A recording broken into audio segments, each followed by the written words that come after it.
Hello, namaste to all of you, and good morning to our friends in North America, and good afternoon to our friends in Europe, and good evening to our friends in Taiwan and Japan, and late good evening to our friends in Australia. So, today we are going to discuss the new law which China has introduced, and it calls its Order 19, which deals with religion, and the purpose is to give the final knock to all religions in People's Republic of China. So before we start the subject and discussion, I would love to give a short introduction to the organizers and our participants. So we have two organizers of this show. One is Center for Himalayan Asia Studies and Engagement, and the other is Tibetan Youth Congress. We have been running this series of webinars on China, various aspects of China, since April 2020, and today will be our 28th in this series. And Center for Himalayan Asia Studies and Engagement is a think tank which is focused on understanding issues which are impacting countries and societies in and around the Himalayan Asia region. It's a platform for exchange of knowledge, views, perspectives among Indian and international experts, researchers, writers, advocacy groups who take keen interest on various aspects of political, social, economic, and strategic developments in this Himalayan region. And then Tibetan Youth Congress, everybody is aware of, is the largest and oldest socio-political organization of Tibetan diaspora. Currently, it is the third generation of Tibetan youths who were born in exile, most of them in India, and who are leading TYC, the Tibetan Youth Congress. The Tibetan Youth Congress has, as we all know, it has proven to be a successful and a wonderful nursery of Tibetan leadership in exile. Members of Tibetan Youth Congress have risen to the highest places in the Tibetan system, in the diaspora, which includes the prime ministers, presidents of CTA, the ministers, members of parliament, statesmen, academicians, scholars, and every kind of professionals. So these are the two groups which are organizing this series. And then we have Mr. Lobsang, Mr. Chetan, Mr. Sonam Tsering, who is the General Secretary of Tibetan Youth Congress, who is with us as co-host, and he will be giving the vote of thanks. And he is a dynamic leader of Tibetan Youth Congress and given leadership a new dimension during his period. So welcome Sonam Tseringla. We have Professor Ayushi Ketkar, who is professor from Jawaharlal Nehru University and expert in international relations and defense matters. So welcome. So about our speakers today. So I will first welcome our the newest speaker who joined this series. The other friends have been with us. So I'll first give introduction of Dr. Chen Yushi. Dr. Chen Yushi, he is serving as an associate research fellow at Taiwan Institute for National Defense and Security Research, which is called INDSR.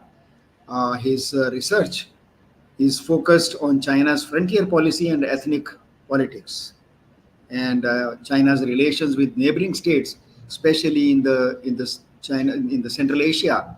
And he has a deep study of the Uyghur nationalism and Islam in that region. And he has been teaching at many places. Currently, he is teaching at Taiwan National Tsinghua University. And earlier, he has been with University of Hong Kong and Hong Kong Chinese University. And also at Hong Kong Chuahai College. So he had his PhD in social and cultural studies. So at Taiwan National Yangming Chiaotong University. So welcome Dr. Chen Yushi as our panelist. And now I'll go to our friend Dr. Chin Jin, who is from Sydney, and he is a very well-known and a respected figure of the democracy movement of China. He is a Chinese-born Australian living in Australia since 1988, and he has been active in the overseas Chinese democratic movement right from 1989, and he joined the Federation for a Democratic China, which was set up after the Tiananmen Square uprising and the massacre which followed. So since then, he has been a great activist and a very respected leader of the Chinese democracy movement.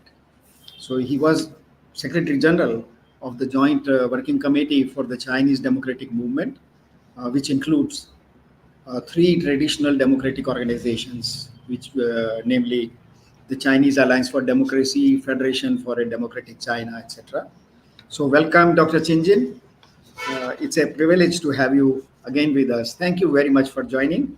And I'm sure, it's a very late hour in Australia. Now I will introduce our other friend, Mr. Engebatu Togochok, who is the director of Southern Mongolian Human Rights Information Center, which is based in New York. And he is dedicated to promoting and protecting human rights of the Mongolian people and who are living under Chinese occupation in Southern Mongolia. Mr. Engebatu, he is editor-in-chief of the SMHRIC organizational newsletter, which is called Southern Mongolia Watch. And he is bringing out this newsletter in many languages, including English, Japanese, Chinese, and Mongolian. And interestingly, he speaks all these languages and he writes in these languages. And his books, he has written 3 books which have been written and which have been translated in other languages, Japanese and English also. So he was born in Mongolia in 1972 and came to United States in 1998.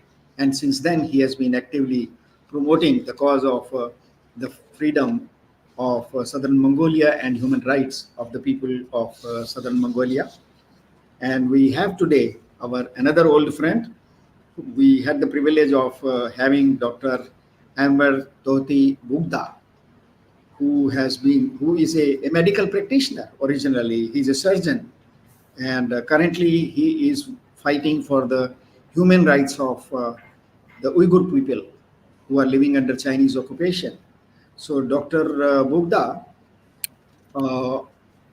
many years of public appearance and promoting Uyghur case of global stages he has seen, and this activity has brought him international recognition as an expert speaker on nuclear issue tests which happened in Xinjiang, which were conducted by China. And today he is frequently invited to many important international forums and international conferences to give talks on human rights situation in East Turkestan, which China calls Xinjiang. And one of his very interesting subjects of specialization is organ harvesting, which is rampant in China. As a surgeon in Urumqi, he was working with the railway hospital of Urumqi, where working as a surgeon, he was given the assignment to take out organs of some prisoners who were shot by the Chinese army as a sentence. So that was the time which changed his mind, and he had a chance to work with a BBC team on the impact of nuclear tests in Xinjiang. So after that, he escaped to the West, and for last more than 30 years, he is working right now for the cause of Southern Mongolia. So this is the introduction of our friends, and now we will go to our first speaker. Today, unfortunately, we don't have a Tibetan expert in our panel. So I will try to fill up at the end if any point is left out to present the Tibetan perspective. So may I request now Dr. Chinjin to please make his presentation. He has a very deep study, deep understanding of how the Chinese Communist Party functions, and how the democracy has not been allowed to take any root in China. And so I request Dr. Chinjin to please take floor. Dr. Chinjin.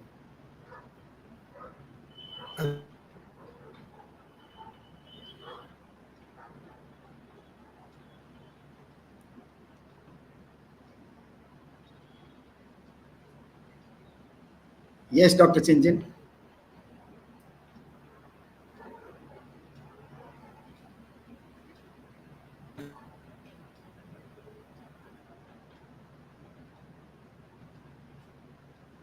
Oh, it seems there is a technical problem.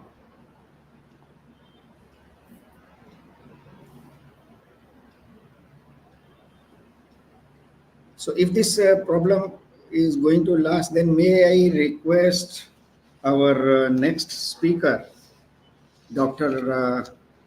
Chen Yushi, to take over the mic, and in the meanwhile, we'll try to handle the technical problem, which sometimes happens because we are working online. So we regret this technical problem. So may I request Dr. Chen Yushi to please make your presentation. Sure. I think the voice is okay, right? You can hear me quite well. It can be a little louder. Okay. I don't know why. Try to. What's the problem? I just dropped off. He's back. Yeah, I'm back. Can you all hear me now? Yeah. Okay. Okay. Yeah. Okay. I think. Okay, I just continue. Welcome. Okay. Sorry about this bad connection. This is not surprising at all. Such a practice have been ongoing in China for a long time.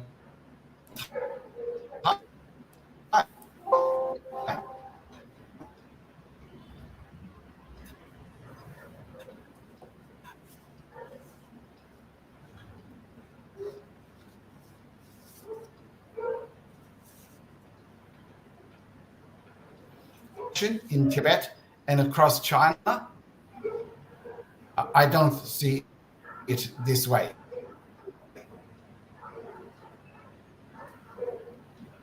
Oh, then your audio is cracking.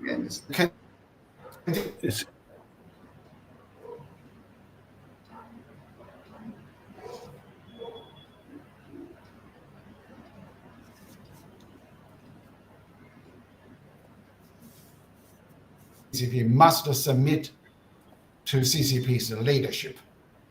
Religions that do not comply with the CCP in China are designated as illegal. It is not just the religions within China that must submit to CCP to survive. Even many religions out of China comply with the CCP. Renowned figures like Master Xingming and Master Jingkong willingly submit to the CCP. Even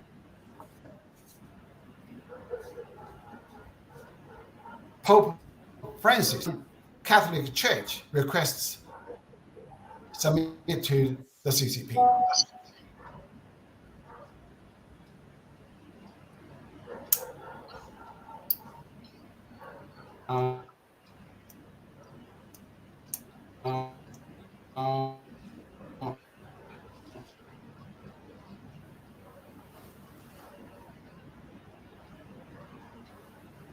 Oh, it's unfortunate we can't hear you.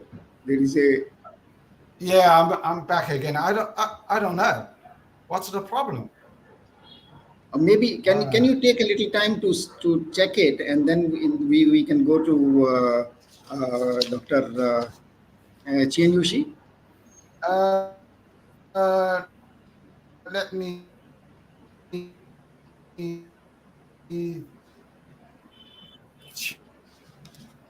Should I take over? Yeah, I think let us take some time in correcting the technical problem with Dr. Chinjin, and in the meanwhile, I'll request Dr. Chen Yushi to please take the mic. And when Dr. Chinjin has corrected the problem, then please start from beginning because we missed most of it. Please. Okay. Yeah. Dr. Uh, Chin, I try to make my presentation short. Instead of making a statement, I probably will raise several questions. Very happy. First of all, I want to say I'm very happy here to share my viewpoints with all the others from all over the world. And I've been devoted to Chinese frontier policy research for quite a while, probably more than 20 years. And definitely I'm paying attention to Chinese religious practice. Okay, the first question I want to raise, you know, under Xi Jinping, there are many religious regulations, laws has been put into work. So the first question turned out to be: is there any space uh, to say that Chinese people still entitled to have religious freedom, or what sort of religious freedom they still have? Is there any space for the term, for the idea of religious freedom to be served in the context of China? Uh, uh, I think this is a very important question. Let me finish my older question. I try to give very brief answer. The second question turned out to be under Xi Jinping, he keep on highlights on the idea of sinicization of religion. So what is sinicization of religions? What does that mean to Xi Jinping or to all the other Chinese people? The third question turned out to be: is there a policy called Chinese or a sinicization of religion? And what would be the strategy the CCP, the Chinese Communists, want to make it happen in China? And is that successful? That's the three questions. There's an inside logic of these three questions, actually. Um, I've been trying to study their religious policies, try to find out is there any autonomy that the church, no matter what religions, they still have, a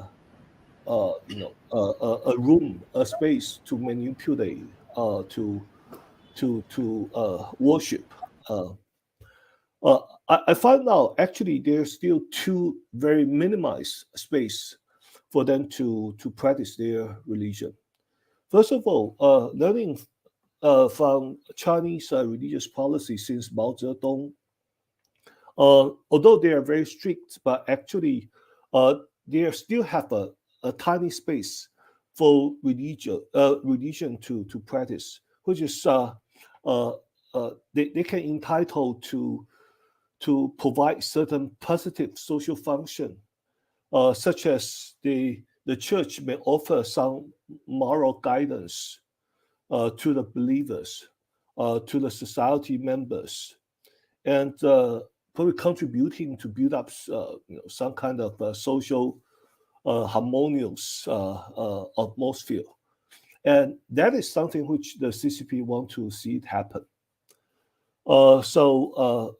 Except from that part, actually, nowadays religion in China they have no role, they have no room to survive. And the second thing is the Chinese government, since probably a couple decades ago, they call it a three patriotic uh, church movement, and emphasize on self governing, self financing, and also self worshipping or self propagating. Uh, Especially the third principle, self propagating, which means they want to cut off the ties with the external world. They believe, especially Islam and as also Christianity, that is religion come from outside of China. And if a Chinese believer converted to Islam or Christianity, no matter that's Roman Catholic or other new churches, uh, they might have a possibility all those outside external forces going to give instruction to intervene into Chinese domestic, no matter political or social activities. So they emphasize these what they call in Chinese 三自教会 or self-support, self-finance, and also self-propagating. If you serve or worshiping your God within this framework, the Chinese communists will allow you to be there. So the room turned to be very limited, very tiny. Either you comply with the government to provide some kind of social education, or under their framework to propagate, to worship your God. Otherwise, you cannot survive.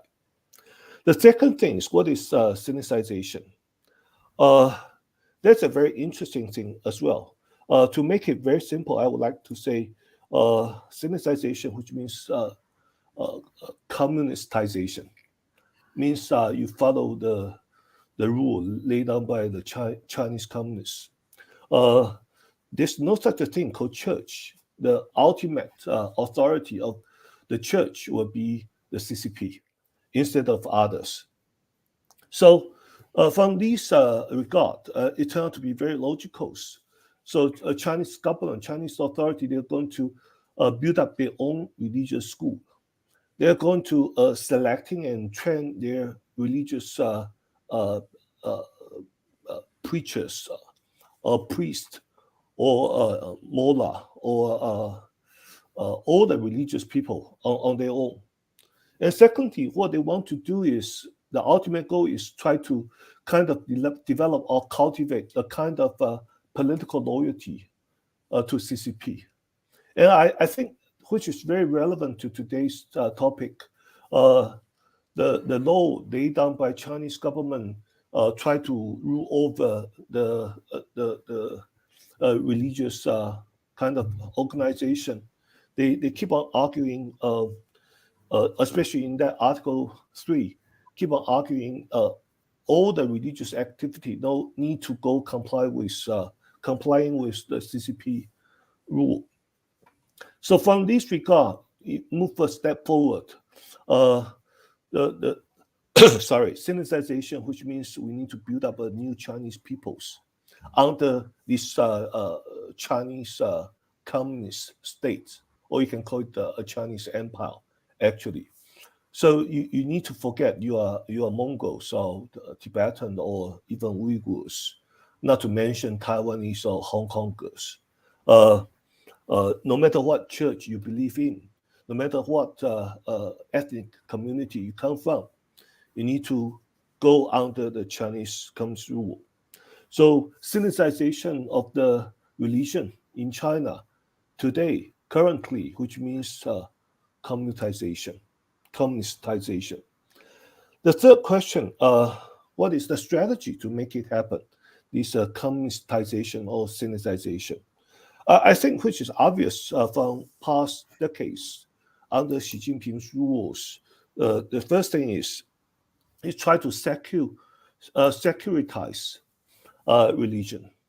Since Islam and also Christianity, they have external connections. The way to cut them off is try to securitize religions.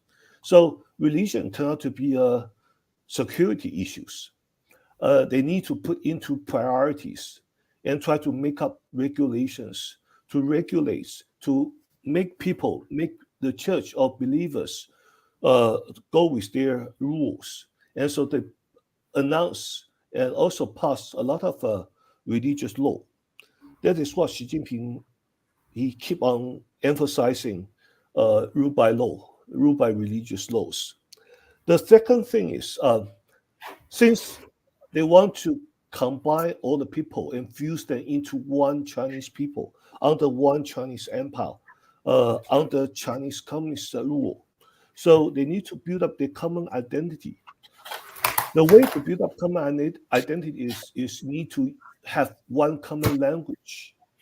For past 5 years, especially in Xinjiang, they force people to study Mandarins. But nowadays they don't call it Mandarin.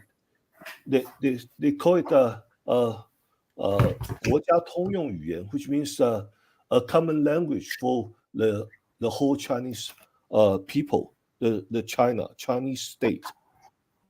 So learning common language turned out to be a kind of element being embedded into the religious policies. I'm not sure because it's difficult for me to conduct fieldwork in China's frontier nowadays.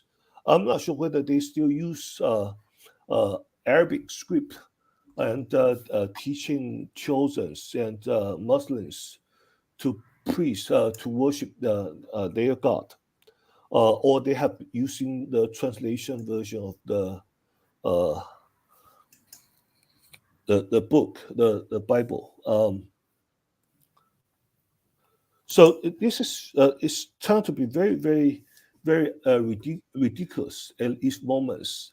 To make it very simple, try to summarize. Uh, I don't think there's too much room for Chinese religious believers to practice to worship their religions, except they follow the Chinese Communist instructions and according to the law they publicize. And so nowadays, actually, there's no religious freedom, to make it very simple. Thank you.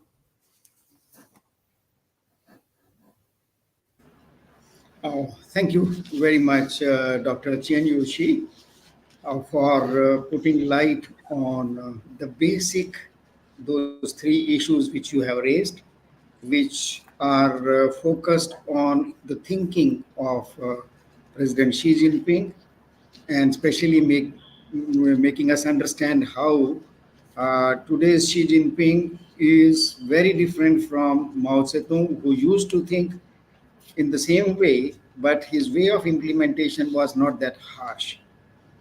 So, thank you very much for explaining how President Xi Jinping is now bent upon Sinicizing, or the term you use very interestingly is communistizing the religion.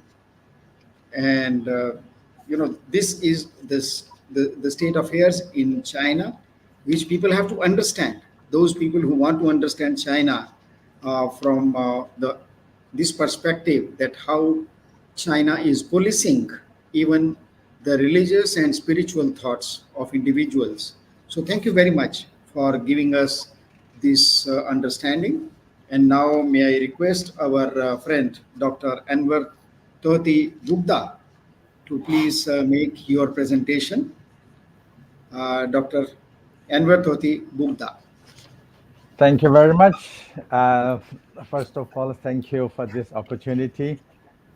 And I would also thanks to my friend Shi Jianyu. We just heard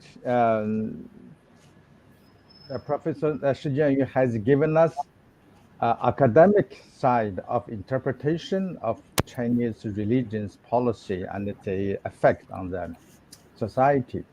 And I would like to present to you that from the activist point of view, practical side, that Chinese religion's policy and how they are doing it. But here, I would like to quote my friend Shi Jianyu's what he said during the Uyghur Christian conference I organized in May in London. Shi Jianyu said about CCP that I don't believe in God, but I teach you how to believe. You see, that is one very short sentence, and it says all. The Chinese Communist Party, they don't believe in God, but they're eager to teach you how to believe. And that is our problem. And I do believe if anyone believes that you can freely practice whatever religion in China, and that is a joke. Why? I would like to give you one definition, and this definition it is created by me, that Communist Party only can be born to the chaos. When there's chaos, and Communist Party, it has the ground for the Communist Party. And the Communist Party only grows under the tyranny. If the peace and order is achieved, then Communist Party will lose its ground to rule. So what happens? And if Chinese Communist Party try to maintain the rule, that is to say, they will do whatever it takes in any cost to keep the world in chaos. Only in chaos this Communist Party has the base to rule. Since there's no chaos, what they do is that they are making chaos. They're maintaining chaos. That is the case in China, in whole China. If you know this Chinese Communist Party's history from since they took over power, there's endless political infighting. They always mobilize one group of people to attack another group. And since now this Chinese people, they're fed up with political infighting. And then Chinese Communist Party, they turned to religion because they found now to label religion and to play with religion is a much more convenient tool. So what they did, for example, in Xinjiang, Uyghur people in Xinjiang, they are not that kind of religious extremist. They're always in the street to eat kebab and drink beer, and after that they go out to chase girls. They only go to mosque to pray twice a year. That is how they think they are Muslim. And why Xinjiang turned into this kind of religious extremist ground? If we trace this back, we can see it's a quite weird event taking place. In 1987, Chinese government they allocated the money and they built a University of Islamic Study. And this university had to study for 5 years. At the same time, they also built 8 other Quran study schools across Xinjiang. And those schools, it is 3 years terms. So this started in 1987. Then the first bus bomb taking place in 1990. 3 years later, exactly when those Chinese Communist Party trained those imams, those religious people, they have come to occupy all over the Xinjiang. Then we started seeing this so-called terrorist, so-called religious extremist. And at the same time, just like this, and this CCP's action, it's just like fulfilling this Professor Noam Chomsky's prediction. What he says that if you want to have control over a group of people, give them a god to worship. And the CCP did exactly that. They enhanced Xinjiang Uyghur people's belief, and they made them to go into the mosque to practice and to read. And what is here went wrong is those imams preaching, they are preaching Qurans. They are actually communist trained. So those people, those imams, the first they loyal to is not Allah. First thing they are loyal to is the Chinese communist leader. Then after that, that is Allah. Just like this and this Order 19. And let us see on this Order 19, at the first chapter and Article 3rd, it says any religious place has to maintain the leadership of Chinese Communist Party. And in this whole Order 19, they said 3 times in 3 places. They said that you have to maintain Communist Party's leadership.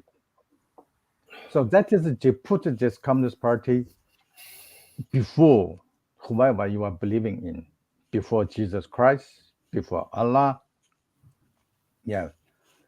before any religious holy, deity or holy God.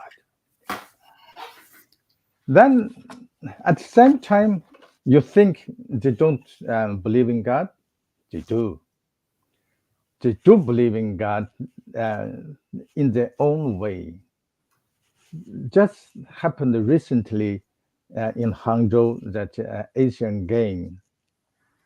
Chinese leader invited that Syrian king and queen come to visit a temple. It is quite weird things. This king and queen, and they are Muslims, and they come to worship in the temple. And why this is happening? And I think that is they use this to cover something else.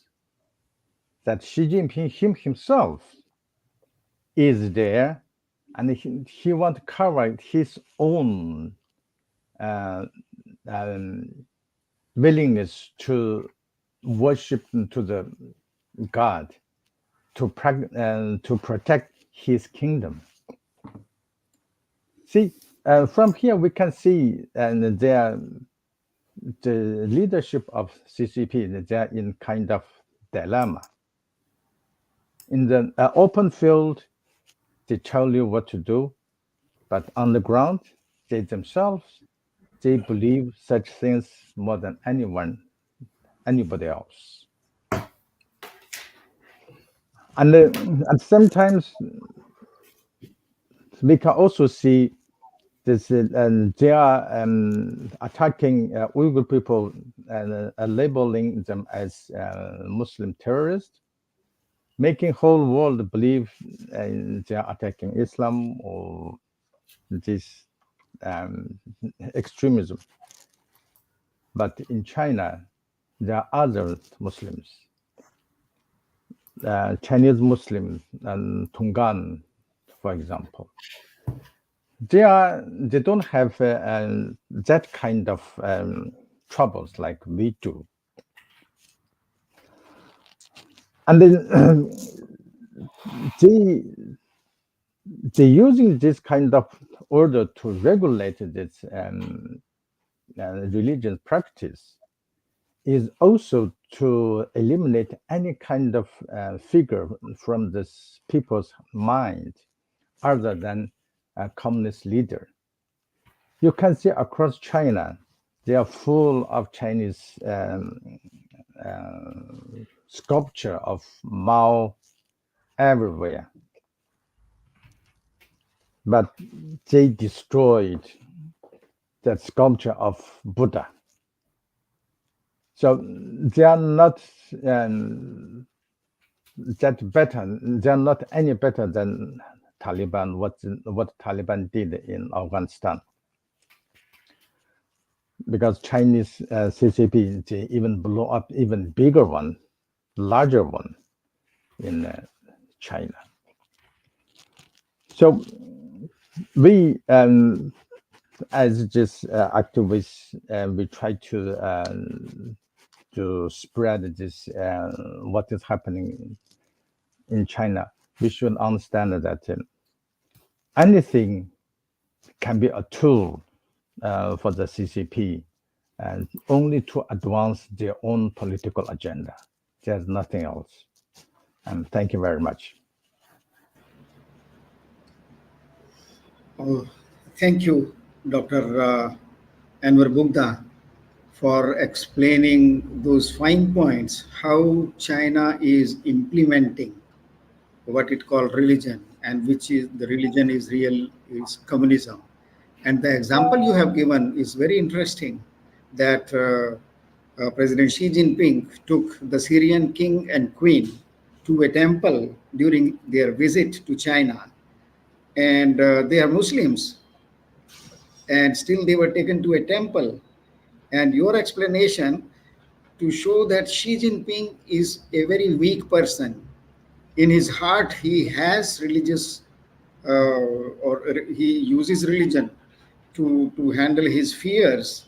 So it was on the pretext of taking the Syrian king and queen to the temple that he could make prayers for the safety of his regime. That's very interesting. We never heard, we didn't see this interpretation earlier. So thank you very much, and especially for explaining how Chinese Communist Party is treating itself as a god and as religion, and how they are making the other religions, whether it is Islam, Christianity, or Buddhism, subservient to the Communist Party of China. So that gives us a very, as you explained in the beginning, an activist perspective.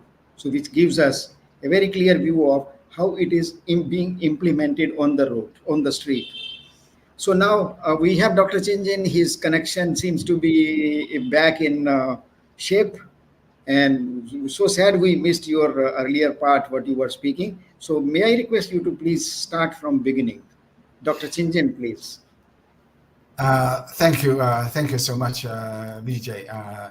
This is a problem here, problem of a connection. Now, I hope it is all right now. I hope. Okay, let me restart it. Okay, I just get down to the topic straightforward. The recent announcement by the Chinese Communist regime regarding new measures to strengthen the regulation and the management of the religious places appear to be a further restriction on religious freedom, and it takes effective immediately. This is not surprising at all. Such practices have been ongoing in China for a long time. The official announcement may come as a surprise to those less familiar with the CCP's governing methods, but it is certainly not unexpected. Does Order Number 19 escalate its continuous religious repression in Tibet and across China? I don't see it this way. The continuous religious oppression by the CCP in Tibet has always been present, and it is not highlighted by the Order Number 19. If one feels that way based on its Order Number 19, frankly speaking, it is making the CCP look simple. Any religion officially recognized by the CCP must submit to the CCP leadership. Religions that do not comply with the CCP in China are designated as illegal. It is not religions within China that must submit to the CCP to survive. Even many religions out of China comply with the CCP. Renowned figures like Master Xingyun and Master Jingkong willingly submit to the CCP. Even Pope Francis of the Roman Catholic Church requests that Catholics in China and Hong Kong submit to the CCP. Master Xingyun went as far as calling Xi Jinping a Bodhisattva incarnation, the return of the Bodhisattva. This is how highly respected Catholic and Buddhist leaders around the world are educating people. Under the political pressure exerted by the CCP, the minds of ordinary people can be distorted, including temple abbots within China. Under the political deceit of the CCP, one's intellect can be clouded, as seen in the cases like Master Jingkong and Pope Francis. Let's take a look at these ridiculous scenes. I remember I just sent these two videos to VJ this morning. That's so ridiculous, so funny. Venerable Yin Guang called on all Buddhist disciples to unite closely around the party central committee led by Xi Jinping, realizing Xi Jinping's Chinese dream, promoting Chinese leadership globally, salvaging Buddhism and revitalizing the Dharma. Then Venerable Yin Guang led the assembly in a resounding recitation. Be a monk of Mao Zedong, undergoing austere spiritual practices, dedicating oneself to the country, the people, and the public good. Be a Deng Xiaoping's layman, establish a spiritual abode, safeguarding Buddhism and its teachings. Be Hu Jintao's lecture, promoting harmony theory, achieving a well-rounded and comprehensive approach. Realize Xi Jinping's Chinese dream, carry forward the past and usher in the future, moving forward. It is really laughable and funny for Venerable Yin Guang and those Buddhist disciples in China, but we have to forgive them for their loss of intellect under enormous and unbearable political pressure. Just like Jesus Christ pardoned those who had ridiculed him while Jesus was nailed to the cross. Moreover, we don't need to place excessive emphasis on some policy changes by the CCP. In reality, many times the implementation of these oppressive policies begin long before they are officially announced. We should look beyond the surface of this issue and see its essence. Undoubtedly, we all acknowledge the fact of the CCP's oppressive policies. However, many may remain unclear about the fundamental origins of the CCP's tyranny in China, including Tibet and the Xinjiang region. Understanding the oppressive policies of the CCP and identifying the fundamental origins of these policies is a missing piece of history that we should fill in. The origin lies in the secret agreements made by the United States, the Soviet Union, and the United Kingdom at Yalta Conference towards the end of the World War II, where they betrayed the Republic of China. This Yalta Accordance and steadfast execution of it by the United States ultimately led to the CCP winning the Chinese Civil War and established its regime. The CCP unleashed its regime of terror upon China, openly supported by the Soviet Union and covertly aided by the ignorance of the Truman administration towards Chinese affairs and their lack of understanding of these consequences. However, many perception has since evolved, and I now believe it was not a mistake in the United States policy towards China at the time, but rather a deliberate intent. The biggest issue in the world face is the lack of understanding about China, the nature of the CCP, and the true face and the intentions behind the CCP's facade. During this time, the United States and the West mistakenly believed that the economic development in China would lead to an expansion of freedom and eventually transition to democracy. Due to their limited political insight and the lack of understanding about China and the true intentions of the CCP, the West unknowingly aided the CCP in strengthening its state machinery. This has allowed the CCP to suppress political dissent among its own people more effectively than at any other time in both depth and breadth compared to any other countries in the world. With the assistance of the West led by the US, the CCP has been more successful in using modern science and technology to deceive the Chinese people and exercise control and repression without boundaries. In my opinion, the primary driving force for significant political change in China does not originate domestically, but rather from the external forces. The prolonged appeasement and the passive state of the world led by the United States as a global leader have allowed the CCP to act with impunity.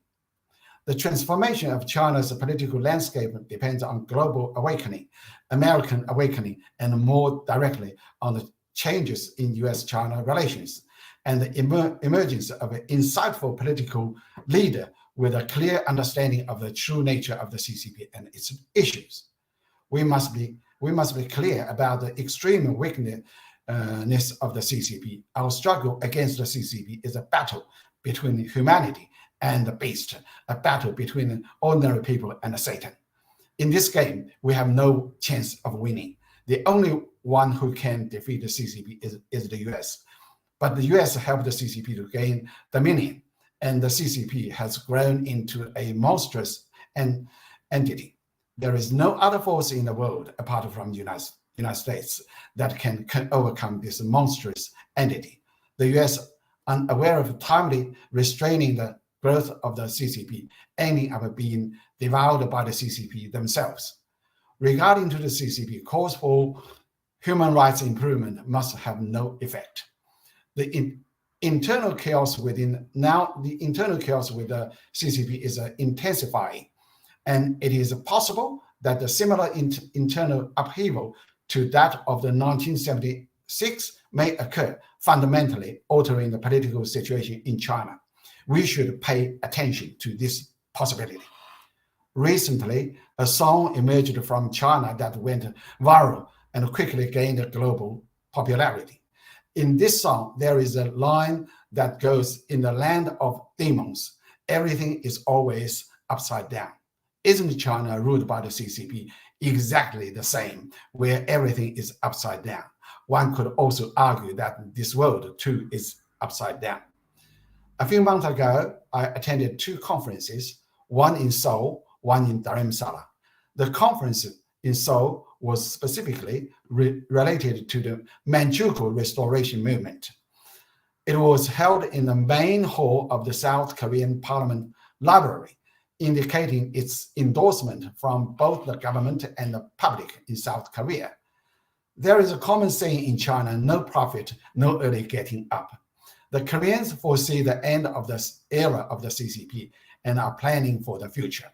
Their vision is to rebuild the Goguryeo kingdom, which was conquered in 668 AD after the collapse of the CCP. So I understand this as a point of a convergence where the interests of both Manchukuo and the South Korean align. However, I believe the successful restoration of the Manchukuo will only happen after the collapse of the CCP, not at the present moment. At the Dharamsala conference, I also presented my vision for the post-CCP era, focusing on the prospects of a greater China with self-governing for regions like Manchuria, Mongolia, Xinjiang, and Tibet to seek peaceful coexistence. In both conferences, I conveyed the same perspective on this future outlook for China. The collapse of the CCP is contingent on two factors. Firstly, the withdrawal of the support from the West to the CCP, particularly from the United States. This is happening at the moment, but still there is a long way to go. Secondly, an economic collapse within China, which is currently showing signs of the downward trend. Additionally, there are external factors such as divine intervention and natural disasters that could deliver a significant blow to the CCP. The root of today's world turmoil and evil is not only in Beijing and Moscow, but in fact also in the White House. How did the devil wreak havoc on the world? The main reason can be traced back to the time of Roosevelt and Truman, from Roosevelt initiated the New Deal to the outbreak of the Korean War. They eliminated Hitler, but also opened the Pandora box, releasing the demons Stalin and Mao Zedong one after another. Subsequent US administrations have failed to reflect on and rectify this historical mistake. Addressing this issue is the fundamental step towards getting the world back on the right track.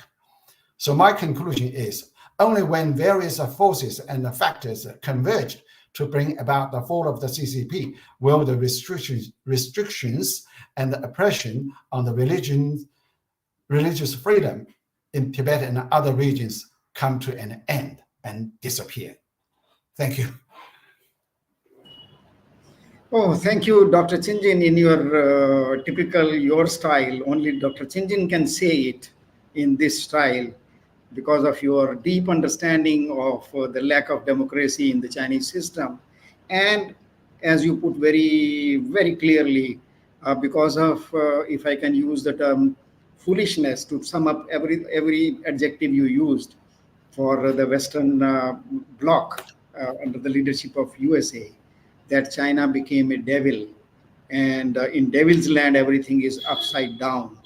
And unfortunately, it's very difficult to see today which side is up and which side is down, because the whole world is facing crisis because of China, and specifically because of President Xi Jinping. And your hope that one day the colonized nations under the Chinese control, under Communist Party's control, which is Tibet, which is East Turkistan, South Mongolia, and you added Manchuria also. When they are free, only then something good we can hope. So thank you very much for your thought-provoking presentation. And now I will request our friend Engebatu Chok to please make your presentation. Sure. Thank you, my friend Vijay, and your colleagues for inviting me to this very timely and very important discussion. As this panel is about China's renewed attack on religion, I'll try to touch upon the religious status as well as some other human rights conditions of Southern Mongolia. Systematic destruction of Mongolian religious institutions and the belief system started from the day one of the Chinese colonial occupation of Southern Mongolia in 1949. Mongolian, as you all know, Mongolian people have been primarily Buddhist since many centuries ago. Before the 1949, there were at least more than 1,000 Buddhist temples and monasteries in Mongolian area. But during the so-called China's Cultural Revolution in the 1960s through the 1970s, the government of China completely wiped out Buddhism from Southern Mongolia. Monks and lamas were killed, persecuted, temples and monasteries were utterly destroyed, and Buddhist sutras and then all cities were completely destroyed. Since then, pretty much Buddhism ceased to exist in Southern Mongolia. After the Cultural Revolution, Chinese authorities tried to rebuild some of the monasteries and temples in Southern Mongolia, but mainly for the purpose of showcasing China's so-called religious freedom, or for the purpose of tourism. So today we're talking about China's new law, or new renewed attack on religion. But in Southern Mongolia, religion is, as I mentioned earlier, pretty much non-existent. So we have pretty much nothing to be attacked on in Southern Mongolia. In other words, the Chinese authorities had long ago already achieved the goal of wiping out Mongolian religious system in southern Mongolia. So today in southern Mongolia, however, the government of China is which is equally genocidal to southern Mongolian people and nation. That is the so-called second generation bilingual education. Under this policy, government of China officially put to an end to the Mongolian language education in southern Mongolia. So this September 1st, government of China uh, implemented the total ban of Mongolian language in uh, all educational institutions across southern Mongolia. All these are a part of China's larger project of systematic destruction of the entire nations of southern Mongolia, Tibet, and East Turkestan. For example, in southern Mongolia, these systematic destructions started from the day one of the colonial occupation in 1949. um, Let me give you a little bit this systematic destruction took place. For example, immediately after the official annexation of southern Mongolia in the 1949, the Chinese government took away immediately took away the political right of southern Mongolians, the so-called nationality autonomy that Chinese government and the Chinese Communist Party promised to the southern Mongolians were actually turned out to be a broken promise, a lie. In the 1950s, all Southern Mongolian elites were purged. Entire the Mongolian elite uh, elites were purged under the so-called anti-national rights movement. Tens of thousands of Mongolian teachers, professors, scholars, writers were killed, imprisoned, and sent to labor camps. In the 1960s through the 1970s, um, at least 100,000 at least 100,000 southern Mongolians were killed and half million persecuted as members of the national separatist organization called Southern Mongolian People's Party. This is a textbook example of genocide aiming at the complete physical eradication of the Mongolian population in southern Mongolia. Um, After concluding this massive genocide campaign, um, the government of China from 1980 through the 2000 escalated this process of population transfer and cultural assimilation in southern Mongolia. Large influxes of Chinese peasants poured into southern Mongolia. As a result, for example, in 1981, a large-scale student movement took place across southern Mongolia. Uh, Hundreds of thousands of Mongolian students took to the streets protesting against Chinese government policy of population transfer and assimilation. Starting early 2000, the Chinese government started targeting the Mongolian traditional way of life. Government of China believed that the environmental degradation in southern Mongolia is caused by, according to the Chinese official narrative, this is caused by the Mongolian traditional backward nomadic way of life. So they adopted two sets of policies. One is called ecological migration. The other one is called total ban over livestock raising. So ecological migration is pretty much a policy that is just targeting the entire Mongolian nomadic herders, forcing them to give up their land and move them to Chinese predominantly Chinese populated urban areas and agricultural areas. And then this is also this policy is reinforced by the another set of policy called total ban over livestock grazing. So, as you all know, Mongolian people or nomadic people thousands of years, but Chinese government are now, blaming that nomadic way of life was, the root cause of the environmental degradation. In fact, the true root cause of the Mongolian ecosystem destruction, degradation of the Mongolian ecosystem is actually Chinese way of agricultural farming and mining. But of course, Chinese government never admit to this fact, and then they just, targeted the Mongolian nomads, and then. In under this total policy called total ban over livestock grazing, Mongolians are not allowed to graze their animals on their own land.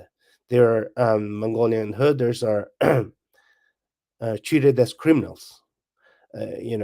Grazing your own own pasture land is considered as a crime. So that was what a set of the policies that the Chinese government take to try to eradicate the Mongolian traditional way of life. So an important timeline must be noted. For example, in the end of 2015, according to the Chinese government State Council website, um, by the end of 2015, the nomadic way of life is officially, or nomadic civilization is officially put to an end within the borders of People's Republic of China. This is publicly announced and still in on Chinese central government State Council website now. You can check that, and then they are not hiding. They're publicly announcing that officially wiped out the nomadic way of life in within the borders of People's Republic of China. This 2015, almost like 8 years ago, they already completed this process of destroying the Mongolians, but also impacted the Tibetans as well as I think Kazakhs as well. So after that, in 2009, in 2009, and in the same time, in 2009, Chinese government also announced that the Southern Mongolia became China's energy base. Thousands of Chinese miners, including mining giants like Shenhua, Daqing, and the ninja miners, poured into Southern Mongolian grassland and then opened up mines and plundering the Mongolian natural resources. For example, today, whole world is talking about rare earth. The international communities know that China is monopolizing rare earth production. But where these rare earths is coming from? China does not have any rare earth. This is all the rare earth, the so-called China's rare earth from Southern Mongolia. World's production. Again, let me repeat. World's 95% of rare earth production is from Southern Mongolia. China doesn't have any rare earth. So after the systematic destruction of Mongolian political institutions, religious belief, traditional way of life, the plundering natural resources, now China is targeting the Southern Mongolia's last defense of national identity, which is language. Um, as I mentioned earlier, the September 1st this year marks the official eradication of Mongolian language education in Southern Mongolia. At the beginning, in September 2020, 3 years ago, the government of China started implementing this new policy, language policy called the second generation bilingual education. But at the same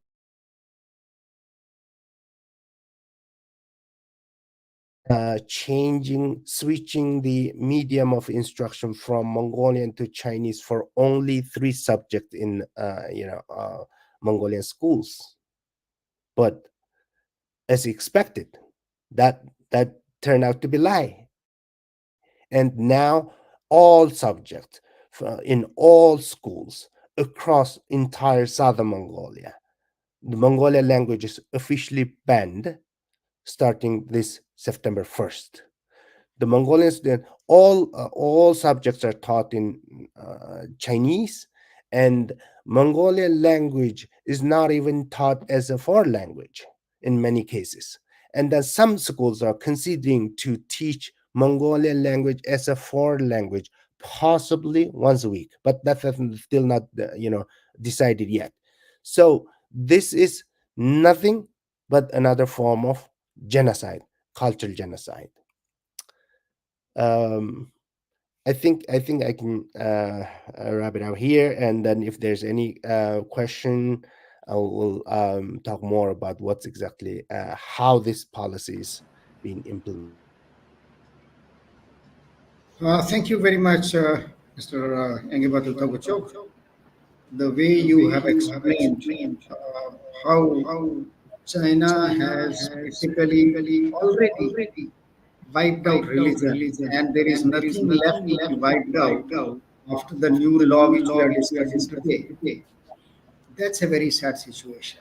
And the way you have explained that there has been a complete cultural genocide, whether it was the lifestyle, traditional lifestyle of nomads, whether it was language, whether it was religion, and even the demographic invasion by China by settling millions of Hans into southern Mongolia, that amounts to a very clear case of cultural genocide. One can only hope that the day will come, the situation will change, that the way today the Communist Party of China and President Xi Jinping and his gang are going scot free by committing cultural genocide in Tibet, in East Turkestan, in southern Mongolia, and they already completed this in Manchuria.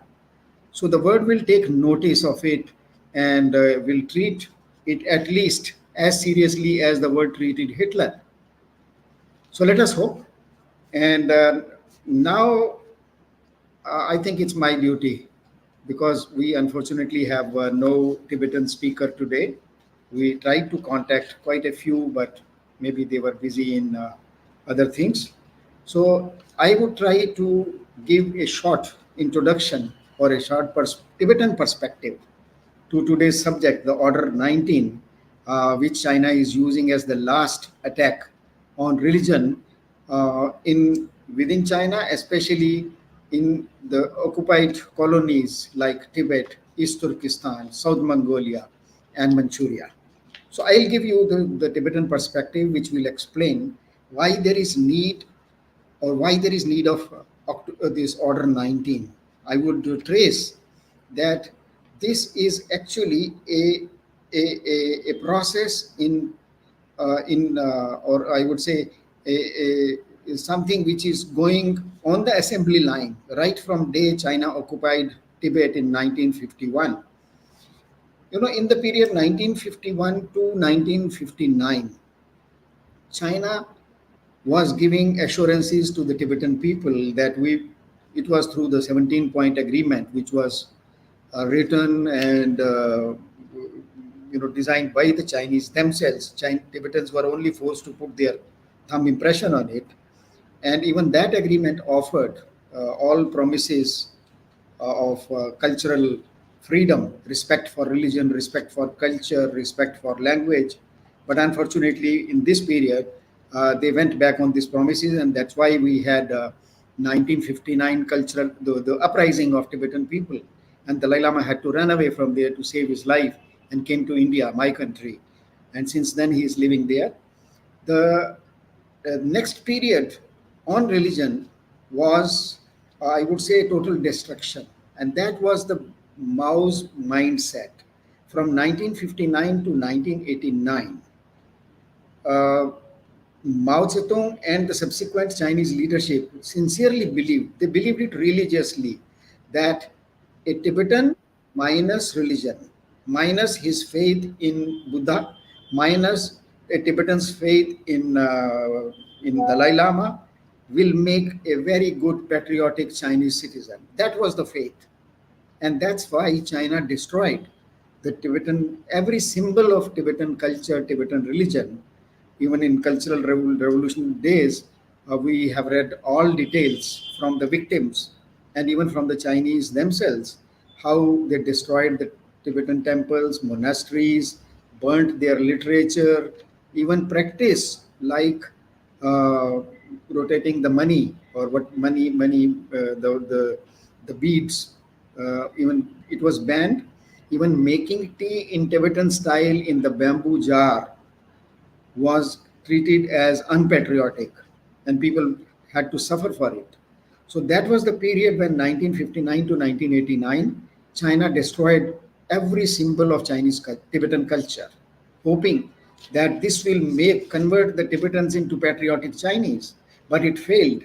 And when it was realized in 1987 and 1989, there were huge uprisings of Tibetan people against the Chinese rule. Until then, the bosses, communist bosses sitting in Lhasa, were sending reports to their bosses in Beijing that everything is fine in Tibet. People are very happy with Communist Party of China. People praise Mao Zedong and Deng Xiaoping. People are very happy that the Dalai Lama ran away, and people are very thankful to the Communist Party of China for coming and occupying their country. This was the message. The Communist Party of China bosses in Tibet were sending every day to Beijing. But when the Beijing leaders found that 1987 and 1989 there were big uprisings, and those young Tibetans, the slogans they were raising were in favor of Dalai Lama. Even many of their fathers and mothers had never seen Dalai Lama's period, and still these children were shouting slogans in favor of Dalai Lama. They were asking for freedom. So after 1989, there was a change in the Chinese policy on religion. Rather than destroying religion, they discovered that religion you cannot wipe out. Religion is a force which is keeping the Tibetan nationalism alive. So the new process of occupying Tibetan religion from within started in Tibet. And it was their lessons in Tibet which they are now implementing in Xinjiang. And in that process, they even started installing reincarnations of senior religious leaders like Karmapa in 1992 and Panchen Lama in 1995. And after that, they started a campaign of installing Tibetan kids of their choice as new incarnations whenever there was a senior leader who passed away. In 2007, China came out with a very similar law that is called Order 7, which prohibited the Tibetan monasteries and Tibetan leaders, religious leaders, to search for or install any new reincarnate Lama. And it was announced that it is the right of only the Communist Party of China to identify a reincarnation of a Tibetan monk. That's very interesting.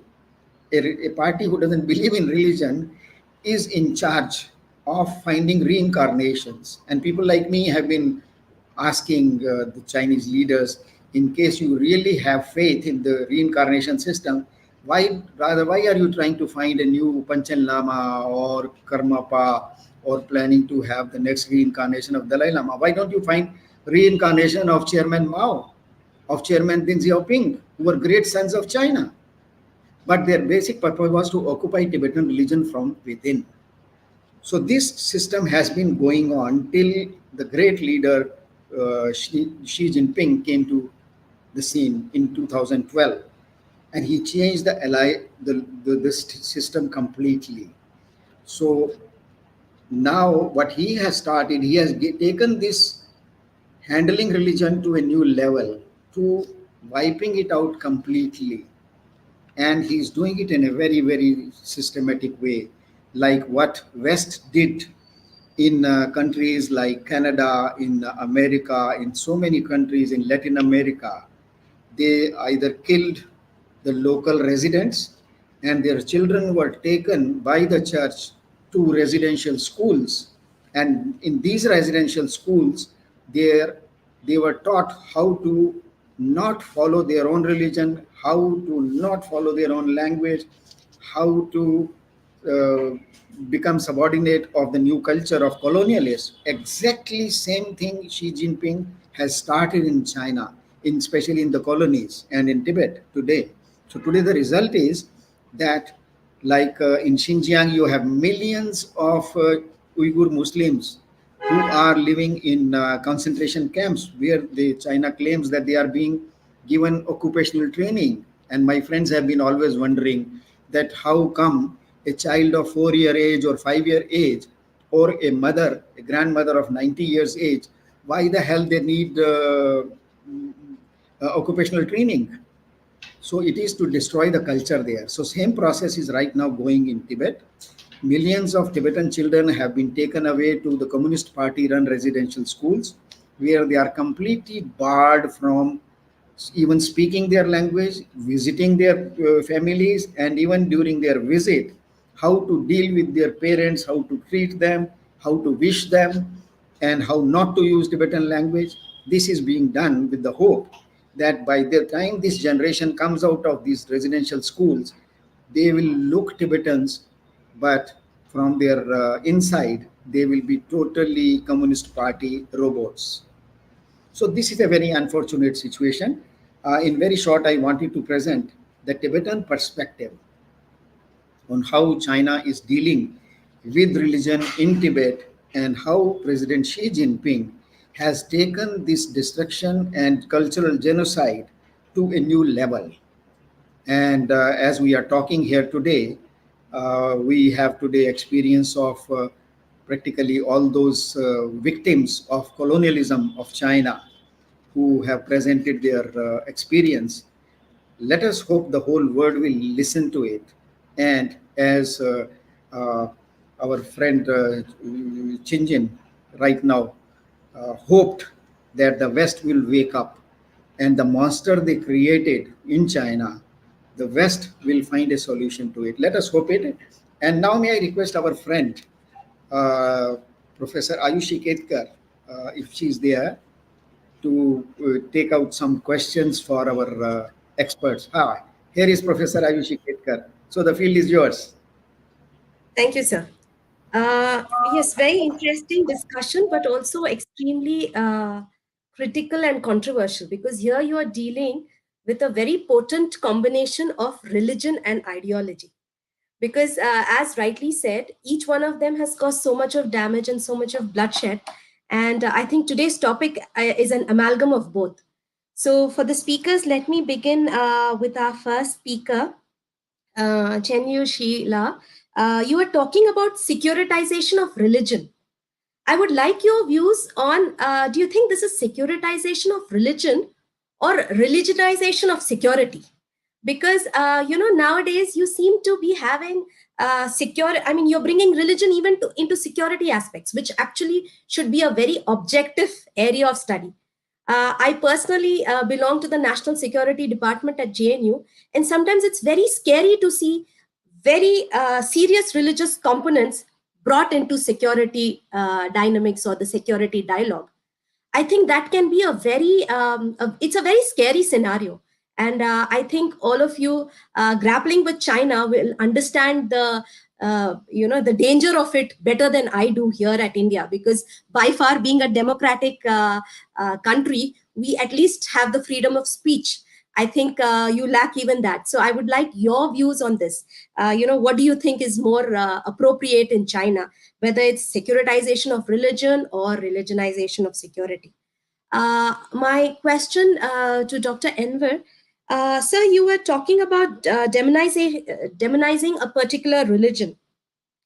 And you rightly said this, when you're demonizing, people from East Turkestan, do you see a very strong economic angle to it? Because many a times this entire project of demonizing a particular religion or a particular people has a very strong economic component to it. Because by demonizing them, you're making them vulnerable.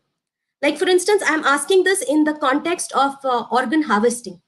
I think you know this better, and you have spoken on all the top forums about how organ harvesting has become a regular business for China in East Turkestan. So I would like you to explain the economic angle to this entire demonizing process, this demonizing project that China takes. I think is based on a very strong economic foundation of organ harvesting. So I would like your views on that. Uh, Chinzinda, I don't see him here. So is he there or has he left? I Yeah, think he's left. So yeah, I think yeah. he has left because it was already Yeah, very late. I wanted to ask him because he has created the new evil axis. That was the question to him. But anyway, since he's not there, let me move on to Engebetu. Engebetula, you have been on this forum many a times, and we know your concern for Mongolia. So I would like your views on how this entire process of homogenization of language and religion plays an important role in narrative building. Because somewhere I find this,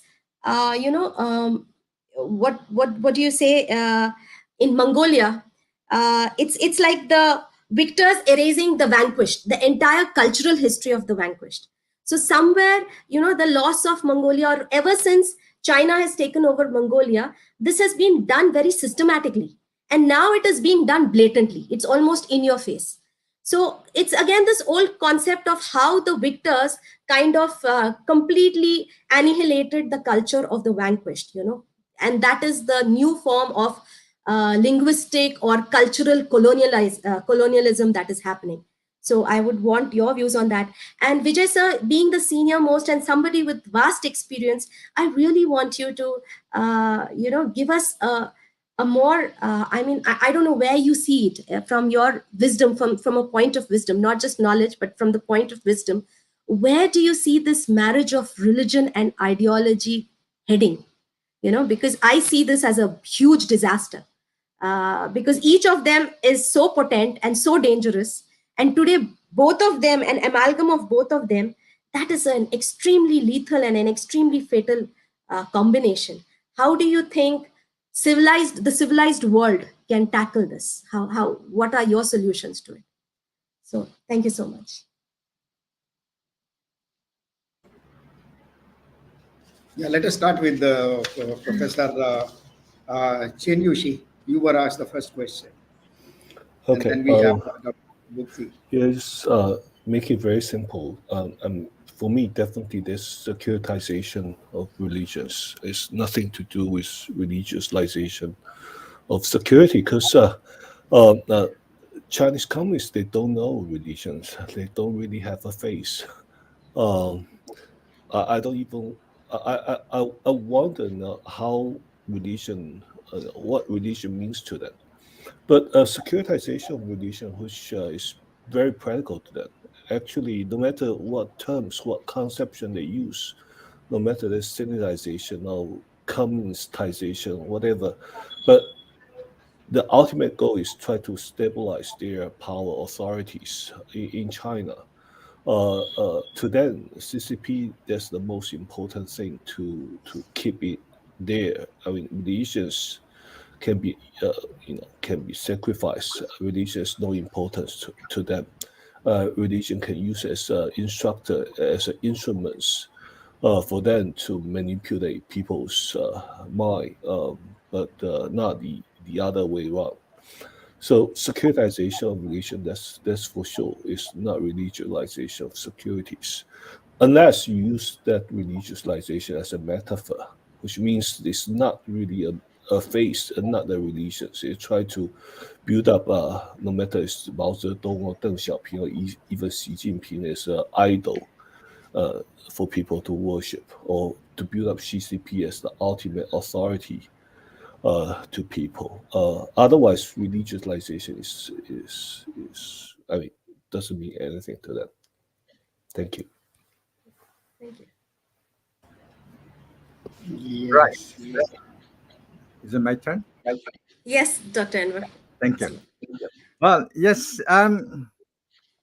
I I find it is not easy to agree that what your question implies that economic implication of the demonizing these religions.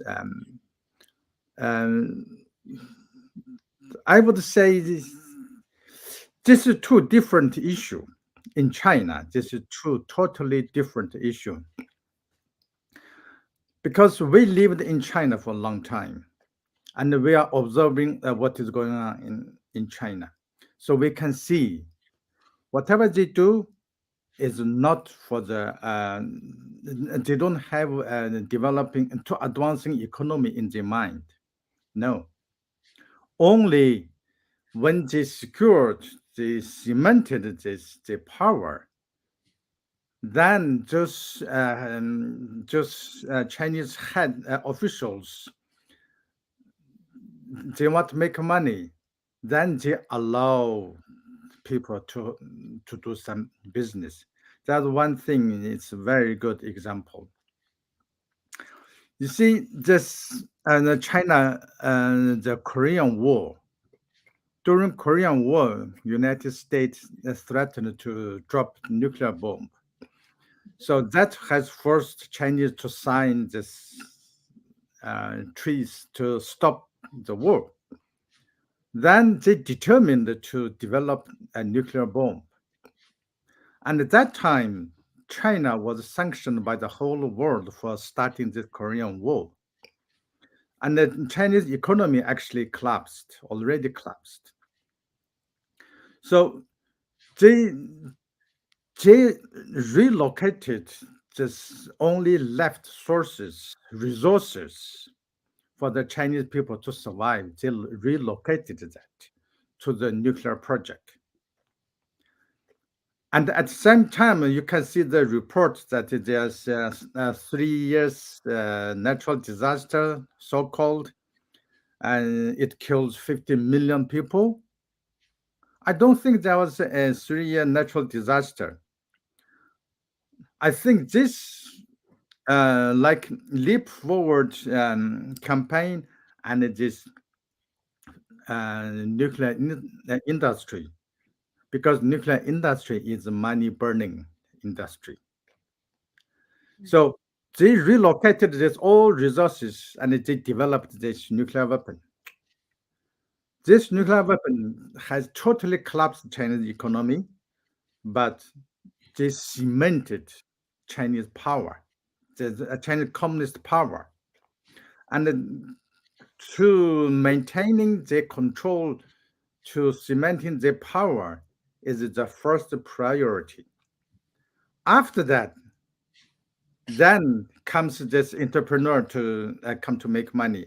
Xinjiang is a good example because a nuclear test also taken place in Xinjiang. Also, there's a slave labor started in the Qing dynasty. It's called Hasha. And it all the way continued even now. That is to show you the power of conquest, not to show it's they don't have the economic concern. They only want to do is to show you who is big brother, who is in control. Then once you turn this group into slavery, then just Chinese entrepreneurs come and exploit just slaves and make money. And this money also large part is goes to the top of Chinese officials. So I think this is in China, whatever they do is for the power. Money is the last things they consider. Thank you. Yes, thank you, Dr. Okay. Yes, it's your question. Actually, your comment is a very, very good comment. Um, as you all know, the Mongolia in history, the Mongolia has always been the biggest headache for China for many centuries, or I think it's like 2,000 years. If you look at Great Wall, that is the testimony to China's fear of Mongolia. So it is testimony to how these two two nations existed in the in Asia. And then if you look at human history, there's you cannot find another example of two people had like long wall between them for 2,000 years. There's no such history. So that is clearly telling something. China's biggest problem is always Mongolia and the nomadic people from the north. Uh, for example, during the Ming Dynasty, the Oirat Mongolians is the biggest headache. Biggest headache. Pretty much their Chinese history, entire Chinese history is the history of response to the nomadic people, the response to the Mongolian people. Their entire history is response to defense to the nomadic people, because this two civilization, agricultural sedentary Chinese uh, civilization and nomadic Mongolian nomadic civilization is completely two different way of life, completely two different way of thinking. Mongolian nomadic way of is very liberal. They they value communication, but on the other hand, China is just building the wall not to communicate with you. So as you can say, one way, nomadic civilization is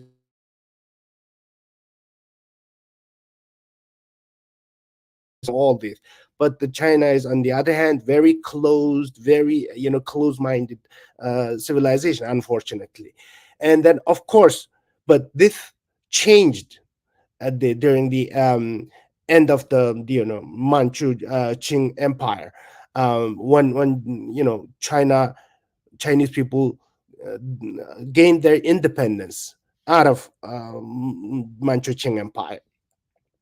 They started at the beginning. If you look at what Sun Yat-sen said was, okay, kick out these barbarians, northern barbarians, and then establish their own, the Chinese nation. That was the original slogan. After a short while, they realized, hey, why don't we just change our slogan and include them instead? That is a very new idea. Chinese had never tried to include these barbarians. They called all the Tibetans, Mongolians, Uyghurs, everyone else except the Chinese as barbarians. So, but they changed the narratives, changed the ideology, and then now, came up with the Chinese, Communist Party, nationality. Well, that was actually not the creation of the CCP, but it was actually started from the Republic of China. So, and then of course in when the People's Republic of China is established in the 1949, who is the biggest headache? Of course, the Southern Mongolia. Yeah, I repeat, right after 1949, who is the biggest headache? Of course, Southern Mongolia. It was not Tibet. It was not, East Turkestan. Actually, the Mongolia, because they knew that historically how these people are just, threat to them for so many centuries, or 2 million years, 2,000 years. So they know that. So first, of course, first step is to tame, control these people, and then eventually wipe out. So because that's why this destruction must be systematic, must be complete. So I mentioned earlier, during the 1960s through 70s, the Chinese government carried out the physical genocide against the entire possible. So Mongolian people still survived that genocide. So now they are changing the the format of the genocide. Okay, so if physically cannot wipe you out, now just completely wipe out your traditional way of life, your culture, your identity. The goal is very clear: to completely wipe out.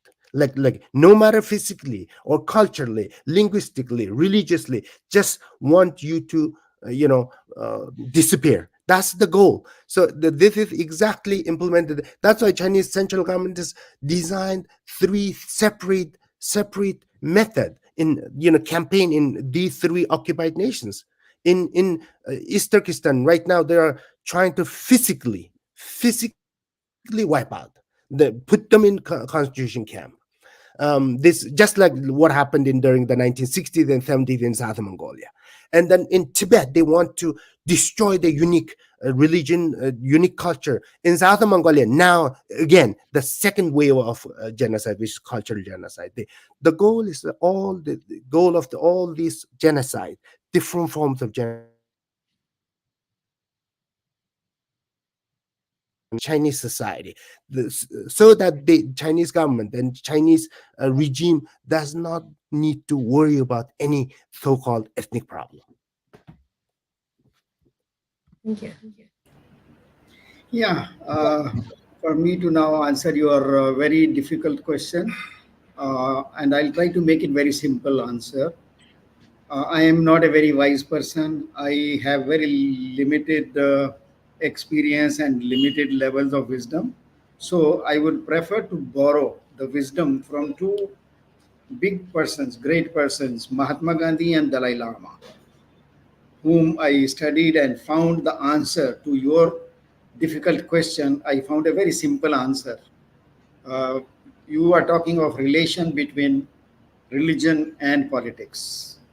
To say it in short, Yes. I found I studied Mahatma Gandhi, and I had a chance to discuss this question many times with His Holiness Dalai Lama as a journalist. And I have reproduced it already in my book. So it's not that I'm making up something. Both of them, in little different words, have said same thing. And they say that when religion is guided or dominated by politics, it becomes poison. And when politics is guided by religion and spirituality, it creates heaven. So, what we see in all those societies, in all those communities and those countries where religion is used as a political tool by the politicians, we only find problems, clash, violence, and friction. And in case, if we have seen in history, especially in India's history, there have been very long periods when the kings were guided by the spiritual masters, not religious masters, by spiritual masters. And they created wonderful regimes. And let us hope that in today's world, even institutions like United Nations and other organizations, even G20 or whatever, G7, all these groups, in case they are somewhere getting some spiritual motivation with good intent, they can create the world into a wonderful place to live. But as it is happening today, a large majority of politicians and governments are dominating or using religion as a tool, and that's how why we have landed in this rut. So I don't think I have more words to say to answer your question.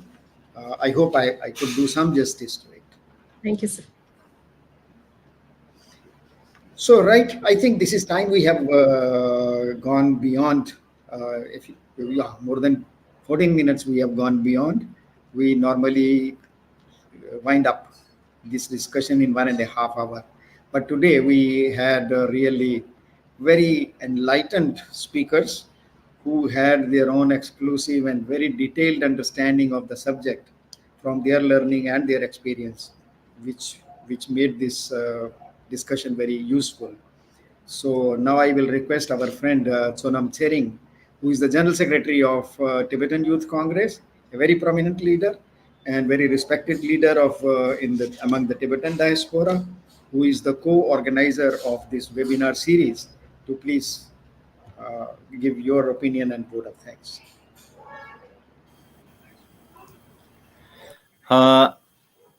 Am I audible? Okay. Thank you, Vijayji, and all the guest speakers. And especially thank you, Vijayji, for filling the gap and sharing the Tibetan perspective. To add on some points on the same by not repeating what Vijayji has said. Since 1994, the PRC authorities have extensively conducted patriotic re-education campaigns in monasteries and nunneries. And in 2007, they have issued Order Number 5, which state that all the reincarnations of Turkus of Tibetan Buddhism must get government approval, otherwise they are illegal or invalid. So to condemn and reject the Order Number 5, the Tibetan Youth Congress on its 40th Working Committee meeting held in 2009 adopted a resolution to mark 13 July every year with political campaign walks to condemn and criticize the Chinese Communist regime for interfering in the reincarnation system of the Tibetan Buddhism. And in fact, the Chinese Communist regime, as spoken by one of our friends, who doesn't believe in godly things, has no religious or legal rights to interfere in the process of selecting and recognizing the reincarnation of Tibetan Buddhist leaders. And in 2010, the PRC government passed Order Number 8, officially known as Management Measures for Tibetan Buddhist Monasteries, which increases the government management and control over the internal affairs of the monasteries and nunneries. And on July 31st this year, the Chinese Communist government announced the Order Number 90 regulation, which came into effect from the 1st of September 2023. And this regulation requires temples, monasteries, mosques, etc., to obtain official permissions to carry out any religious activity. So it was primarily aimed to stop religious activities honoring His Holiness the Great 14th Dalai Lama, and also to stop the initiatives of the monastery institutions that are related to the preservation and promotion of Tibetan culture and identity. Under this unlawful regulation, that Tibetan monasteries who refuse to denounce His Holiness the Dalai Lama or express reverence and loyalty to His Holiness remain particularly vulnerable to face crackdown by the Chinese authorities. And recently, Chinese authorities have arrested a Tibetan man for the second time for possessing just a photo of His Holiness the 14th Dalai Lama, and he was sentenced to 2 years for just possessing a picture of His Holiness the 14th Dalai Lama. So overall, the religious freedom inside Tibet is suppressed to such an extent that they are demolishing and the monastery institutions and destroying the religious sites and symbols, indoctrinating the monks and nuns, and torturing and persecuting the religious leaders who promote Tibetan culture and identity. And despite conducting extensive patriotic re-education campaigns in monasteries and nunneries, they have failed to remove His Holiness the 14th Dalai Lama from the hearts and mind of the Tibetans. And Tibetans continue to call for the return of His Holiness 14th Dalai Lama back to Tibet. And hopefully we will be able to fulfill their lifelong wish of seeing His Holiness the 14th Dalai Lama in person. And if their lifelong wish is not fulfilled, then the Chinese government is responsible for the consequences, and they have to also understand the consequences. And I think it is responsible, and it is a wise thought for the Chinese, wise thing the Chinese communists to do to resolve the Sino-Tibet conflict when His Holiness the 14th Dalai Lama is alive. So with this, I want to warm up my point, and I want to thank the speakers, our guest speakers, for taking part in our webinars. I want to thank Dr. Chin Yushi, Dr. Shinji, Dr. Enver Buddha, Dr. Ngabatu. In fact, some of our guest speakers are joining us for the second time, third time. So thank you so much for speaking out for justice and freedom and the voice of the, and also for amplifying the voice of the voiceless and exposing the atrocities committed by the Communist Party of China. So thank you all, and we also look forward to seeing you in the future webinars. So thank you so much.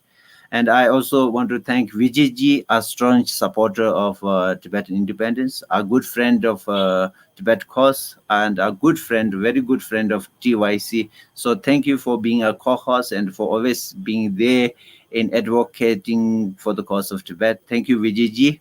And next, I want to thank Professor Ayushi Ketka for handling the question and answer session, which is one of the most difficult part. So thank you for always being there, Professor. And then thank you, Lobsang Stenla from Tibet Action Institute for taking part of the, for taking care of the technical part, for solving the technical issues. So thank you, Lobsang Stenla. And finally, I want to thank the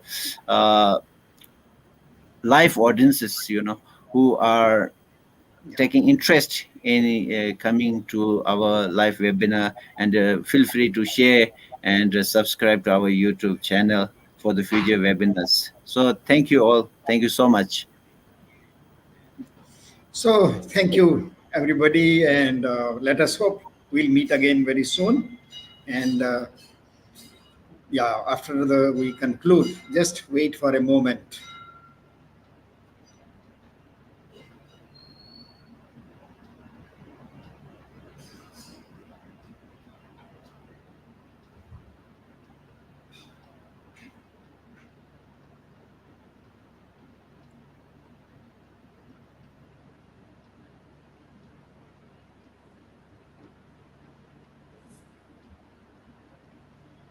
Yeah, I think yeah, we are going to conclude. Let's go off here first.